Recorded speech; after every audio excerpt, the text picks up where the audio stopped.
Welcome back to This Week in Stupidity, where we examine the wildest shit said in the Delphi case, quote it directly, and ask, how the actual fuck did this make it into a courtroom?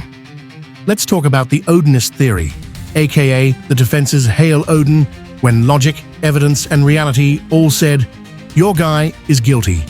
Sit the fuck down.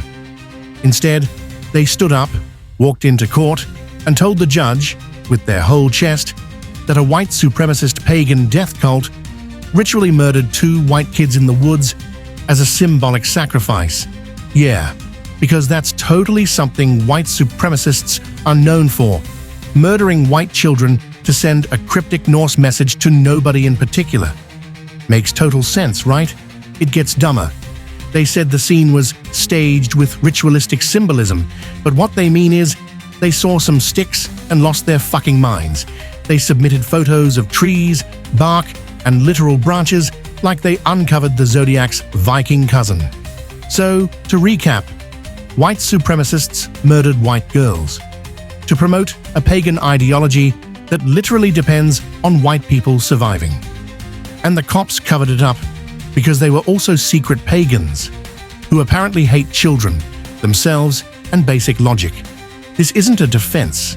It's a conspiracy theory written by a guy who read one Wikipedia article about Vikings and shat the bed in Microsoft Word. This isn't reasonable doubt. It's, Your Honor, the sticks had dark energy.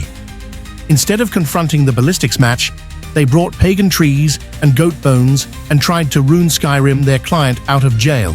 The ballistics matched, but forget that. A rune-shaped twig told us he was framed. Now let's talk about Ron Logan. The man, the myth, the dumpster diver turned death wizard, according to the internet.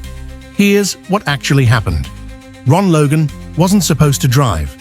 He drove anyway, to the fucking dumpster. He lied and said someone else drove. He got caught. That's it. No confession, no evidence, no Viking horns. But to Delphi's finest Facebook detectives, that's the entire case closed.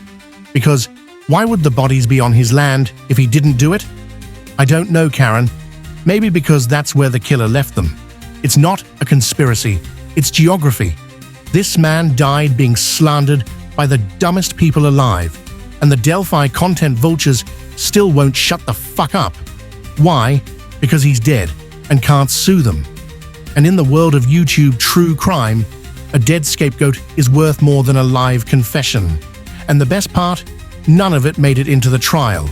Not the goat cult, not the murder runes, not the dumpster warlock theory. Because even the court said, sit the fuck down. This is embarrassing. This wasn't suppressed evidence. It was rejected bullshit. So insane it couldn't legally be spoken in front of a jury. They spent months foaming at the mouth about runes and rogue Vikings, and none of it was allowed within spitting distance of a jury because it wasn't evidence. It was mental illness in Times New Roman. They called it a defense. The court called it inadmissible fantasy horseshit. And honestly, that's generous. This has been This Week in Stupidity. I'm Jack Knife, reminding you that just because you can type it doesn't mean it belongs in a courtroom or society. Good night, and if you're still out here blaming ghosts, goat gods, or grandpas with garbage bags, you're not a truther, you're just fucking loud.